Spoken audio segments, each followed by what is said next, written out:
in this video, I'm going to show you how to write in bold. 5 bold text, and then Markdown, Shift, Enter. Now, to write in a bold, you have two ways. One is to use star, and then write immediately the text, which is this text is bold, and then star, make sure to make the cell Markdown, and then click Run, and you will see that text is bold. Let's see how the text is going to look like without the bold.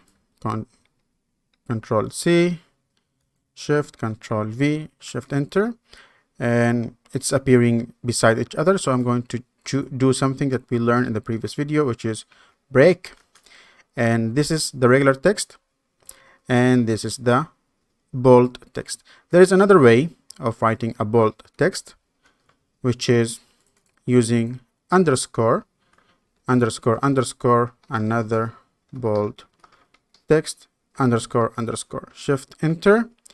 Again, I'm going to use the break, Control C.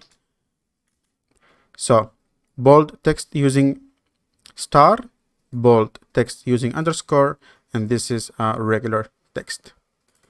You can choose double star or double underscore, but don't put any space. Immediately write your text. This will help you a lot in writing your insights inside Jupyter Notebook. And I will see you in the next video.